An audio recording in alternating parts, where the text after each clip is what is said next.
guys, welcome back to the channel. So today we're going to be tearing down the Dana 44 out of that J10 pickup truck that I picked up a few months ago. We got to shorten that driver's side axle tube so it'll fit in the Scrambler. So enjoy the video. Let's get to work.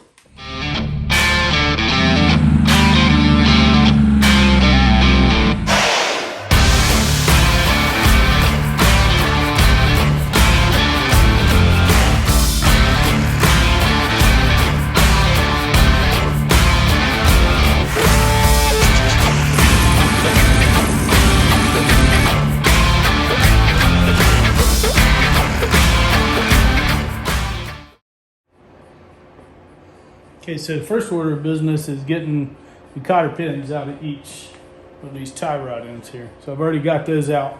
So let me get the air gun and I'll get this guy off. And I'll show you how to get those out.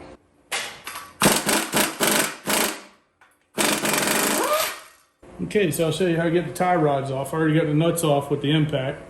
So you take a hammer, like so, and you give her a couple of gentle persuasions. Right here. I bet you that sucker's loose already. Hey, look at that.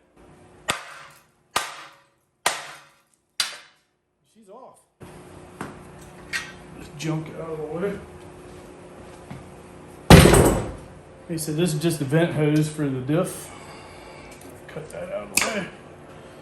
I'm gonna keep, well, I was gonna keep this. But a little plastic doohickey's missing, so that's garbage now. Throw that away. Alright, so inside here is still full of fluid. Probably down at this end of the tube now. Great. Still has the tag on it. I can't read it. So I don't know what carrier is in it. So I've been waiting to order my carrier for this until I know what's in it. It's probably 373s, I would think. So let's go ahead and get that off. Yep, 1/2 inch. All right, I'm gonna wheel all these off and we'll take this cover off.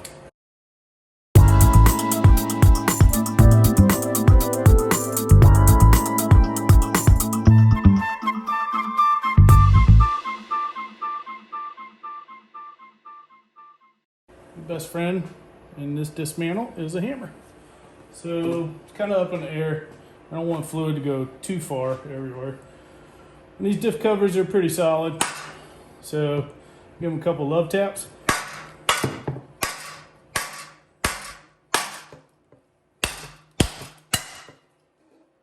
she's loose.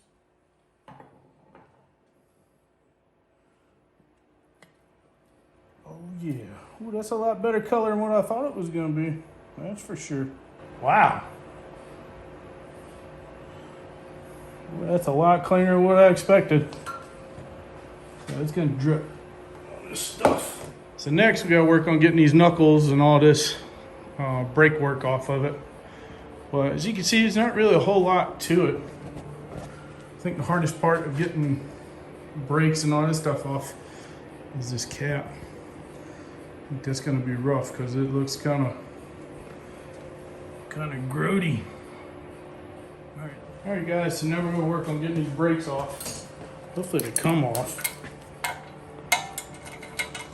So this is a 3/8.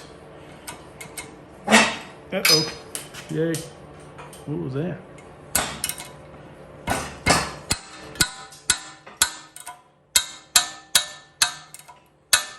Wow. Oh goodness, these guys are in there, buddy.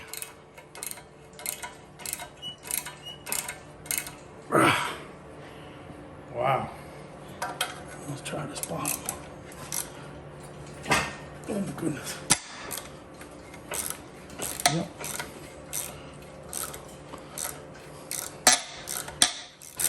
There we go. And once they come out, they come out. All right, so I'm gonna do the same thing on the other side and then we'll come back and try and get the hubs off. All right guys, so you can see I got the heater cut off so y'all can hear me. You got these little teeny cap screws in here. These guys have to come out in order to get that lock mechanism off. So I'm gonna find the Allen wrench, go ahead and get those out, and we'll pull that cover off. Okay, I don't know if I can show y'all or not. But down in here, there's a ring. Okay, and you have to kind of get up under that ring and pry it out in order to get your assembly out. Okay, after a little messing around, here's the clip. So you want to grab hold of it with something. You don't want it to go flying. You can't put an eye out. Just like that, big dummy. Okay, so this is the clip that holds all these innards in. All right, so I've already got, there's a C-clip here, or a ring clip here that you had to take off an axle shaft, because this is your axle shaft, this is your fuse hub, and then your guts go inside of this, all your lockout go inside here. All right, and once you get that ring out, these guts just sort of slide out. So you can see there's a nut in there. It's got 4 little slots in it. So you gotta have a special nut driver to get that off. Let me see if I have that. All right, so I did have it here. You see it takes a, I don't know what you call it, it's just, I call it a castle nut. It just slides. It made me look like a fool now. There you go. It just slides in those 4 holes there. You take a 1/2 inch wrench or ratchet. There we go. It's my papa's ratchet. I've had this for years. And they just come loose. So there's 2 of them. One to set the preload and one to hold it. Wow, she's really loose. And you have to use a ratchet. Well, as old as it is, I guess that's to be expected.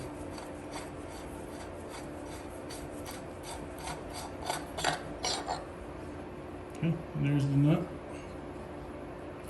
She's stuck. There we go. So as you can see, these guys just engage those flaps inside that castle nut. No big deal. You can get that special socket on Amazon. I'll leave a link down in the description. There's a groove in the end of the spindle on the inside. That tooth engages the spindle, and obviously it's going to take a hunt and find effect to find the right hole to hold that inner nut. It was this one.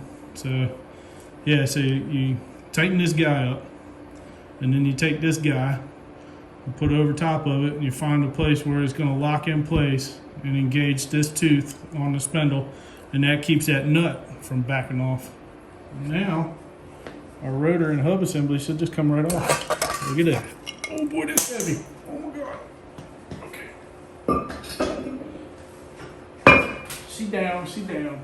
I'm gonna clean this up, and I'll hose this down with some PB Blaster so all these nuts will try and come off, hopefully. Be right back. Alright, so what we got to do is, these are nuts, and this is a bolt coming this way, so it's captured in the backside, so you can take these nuts off. So you want to take and replace these nuts, because they're like a one-time use. You can use them a couple times, but after a couple times, they lose their ability to retain themselves on the nut, or on the stud. So they ain't been off in quite a long time, so I'm gonna use some of this PB Blaster. This stuff has never failed me. So let's see if these will come out.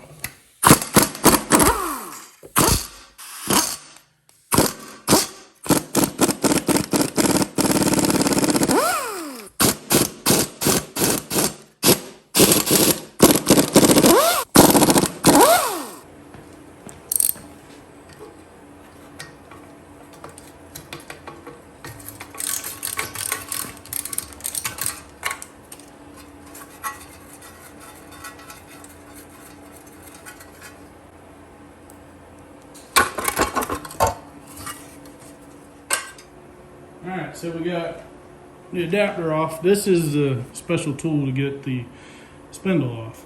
So you take this and you screw it on so.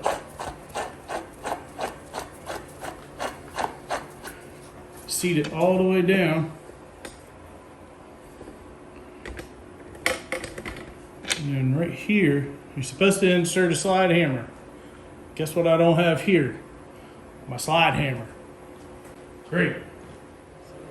Alright guys, so I'm at a stopping point now. I gotta get a sliding hammer before I'll be able to take these spindles off correctly. I don't want to damage these spindles. I want to reuse these guys. They're expensive, like 60, 70 bucks a piece. I'm already spending a couple $100 on parts on this so far. So this is a special tool that you need. It's an OEM 27104. It'll do multiple spindles. As you can see, there's different threads inside of it. I'll leave a description down in my Amazon affiliate links. These things are really handy. You don't destroy the spindle trying to get them off. And once I get my slide hammer home from work, I'll show you how to do that, which will probably be tomorrow afternoon. Then we'll go ahead and we'll bust the ball joints loose, get the axle shafts out and so forth, and then pull the carrier and pinion. Hopefully, the pinion looks super crusty.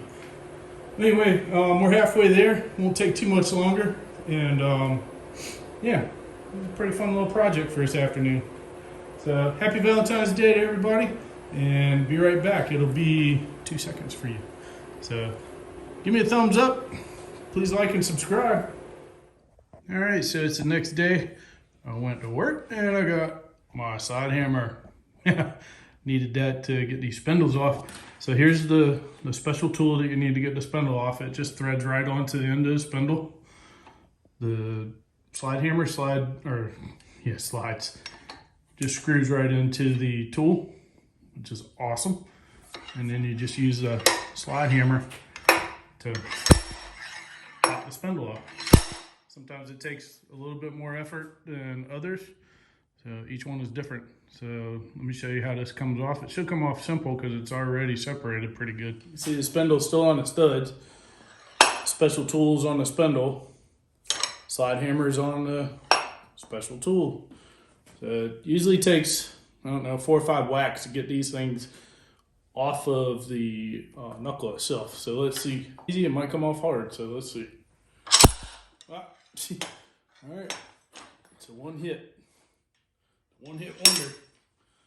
All right, so you can see inside the spindle, I don't know how many of you guys have seen this, but there's a bearing that supports the spud shaft of the outer axle. And usually that's destroyed. This one still has all the needle bearings in it. Can y'all see that? You can see yeah, you can't really see it.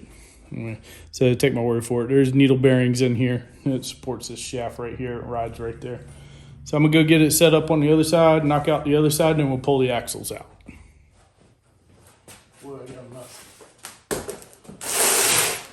Okay, so both of the spindles are off. The axles should just slide right out.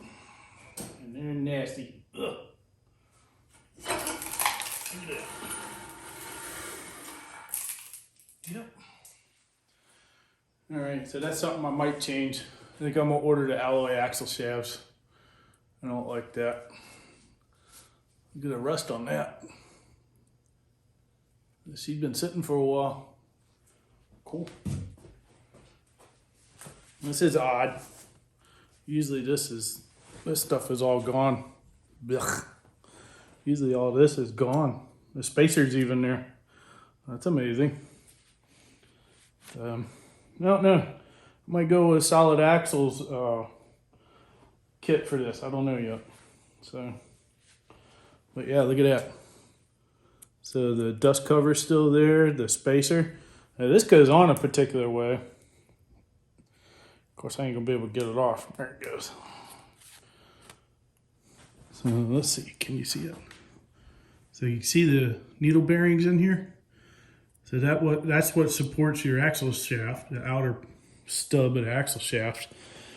This guy there's a lip portion and then a solid portion. So your lip portion is going to go towards the needle bearings. Okay? A lot of people leave this out. They forget about it. I'm really surprised that all this stuff is still on there. Okay, so on the carrier, forget what size these guys are. You take these two bolts off, and you don't want to mix these caps up. They go a particular way. So, are these marked? Usually you find them, they have a mark on them, and usually the corresponding mark is also stamped into the housing. So I'm gonna take a minute and I'm gonna go ahead and stamp these so I don't get those caps mixed up. Let me do that, I'll be right back. All right, so what I've done is I've stamped the housing here, and then I stamped the corresponding cap here. So now I can take these off and just store them until I get the diff back, because I'll know which way they go, because see, I've got the letter P stamped in this position, and it's also stamped in the same position on the corresponding bearing cap. So see, upright, sideways. That way you can't get them mixed up. Makes it super simple. All right, let's get this carrier pulled. The axles are out. We got everything marked.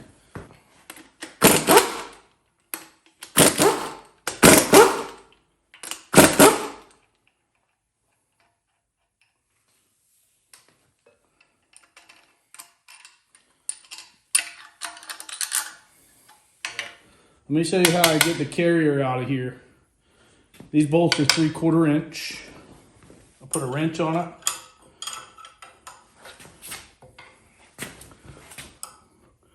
A wrench on it. And pry up. That's how you get the carrier out of these without a spreader. Okay, so I've got bearing races. Got my fingers inside there. You gotta be really careful. You don't want this thing falling back in the housing and chopping your digits off. That would suck. So there's no shims behind the bearing, so that's good. All right, so we got the carrier out. If you look, there's seals inside these tubes. I'm not gonna take those out yet because this is gonna get sandblasted. Hopefully we got some caps or something that'll go on these so sand doesn't get inside the tubes.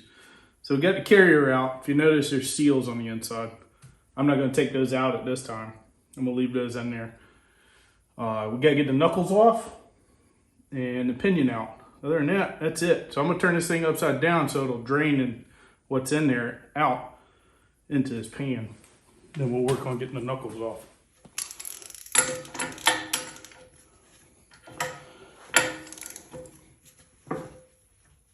Goodness gracious.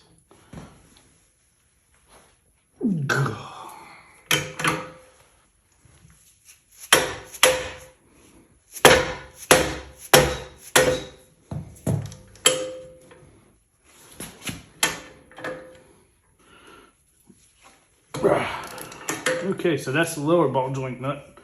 Already took the top one off. I don't know if you guys can see that. I don't have anything else shorter to reach in here today, so I'm having to use this long. I'm sure it's not 30 millimeter, but that's the closest thing I had to it. I'm sure it's like inch and an eighth, or inch and 16th. I know it's not inch and 16th, so it's gotta be inch and an eighth. So what I do is I leave either the top nut sort of threaded on or the bottom nut sort of threaded on. I'll show you why. Okay, so you can see sort of a flat spot right here on top. So what we want to do is I take one hammer, set it on top of here, and give it a few lub taps. Usually it doesn't take much to get them to come off, but this one's kind of rusty, so who knows? Let's see.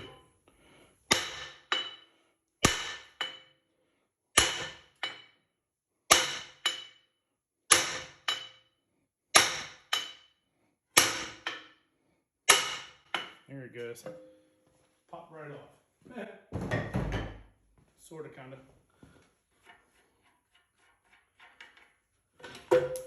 There you go. There's your knuckle. So I'll repeat that on the other side. And we'll have it disassembled to the point where I want it, because I'm going to leave the pinion in it for right now. I don't want to get sand in this when they sandblast it. All right, I changed my mind on the pinion. I'm going to get it out.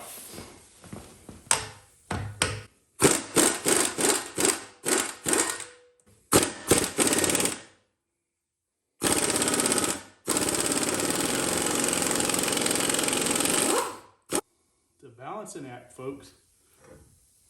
Look at that. Come on.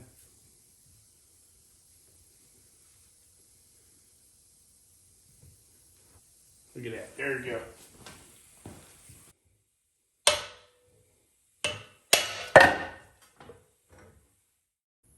Drip. Drip. Drip. Drip. Drip. Okay guys, that completes the teardown of the Dana 44. Hopefully you've learned something in the video. I enjoyed doing this for you guys. If you did, give it a thumbs up. If you didn't, give it a thumbs down. Either way. And if you have a better way of doing something, please leave it in the messages below so I can read it and others can read it and learn from you. I don't know everything. I enjoy doing what I do, and hopefully you do too, because this is an awesome little hobby. But anyway, I'll leave a link for all the tools that I used in the video, and hopefully those can help you in your build. And thanks for watching. Off to drink some coffee.